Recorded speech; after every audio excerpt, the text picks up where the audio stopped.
Everyone আসসালামু আলাইকুম। আজকে আমি একটি মজাদার করলা ভাজি করব। তো শুরুতেই আমি প্যানটা গরম করে তার মধ্যে কিছু পেঁয়াজ কুচি দিয়ে দিয়েছি, সাথে একটু রসুন কুচি দিয়ে দিয়েছি। এইখানে একটা রসুনের 1/3 ভাগ ছিল, আর সাথে একটু কাঁচামরিচ ফালি করে আমি দিয়ে দিয়েছি। তো এটা আমি কিছুক্ষণের জন্য ভেজে নিব, আর এর সাথে আমি অ্যাড করে দেব একটু লবণ।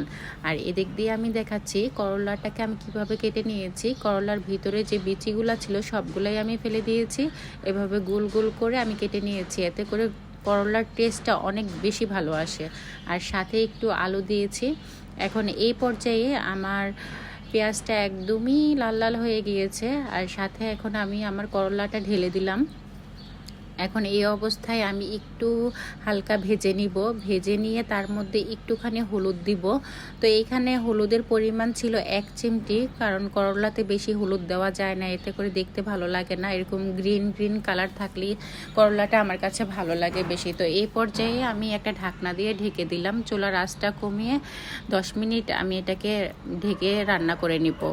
দেন এই পর্যায়ে 10 মিনিট রান্না করার পরে আমার করলাটা ওরকম হয়েছে। এখন আমি আবার এটাকে নেড়ে দিলাম, নেড়ে দিয়ে আমি আবার 10 মিনিট রান্না করে নিব। তো 10 মিনিট পরে দেখব যে আমার করলাটা এখন কোন পর্যায়ে আছে। আমার করলা ভাজিটা কিন্তু অলমোস্ট হয়ে গিয়েছে।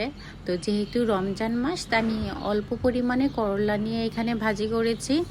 আমার করলা ভাজি একদমই হয়ে গেছে সুন্দর। এটা কিন্তু একদম গরম ভাতের সাথে খুবই ভালো লাগে, সাথে আমরা কাঁচামরিচ দিয়ে খাই। তো এইভাবে খুব অল্প সময়ের মধ্যে আমি এইভাবে করলা ভাজি করে থাকি। মাত্র 20 মিনিটে কিন্তু আমার করলা ভাজিটা এত সুন্দর হয়ে গিয়েছে। তো এইভাবে আপনারা চাইলেও বাসায় এইভাবে করে খেতে পারেন।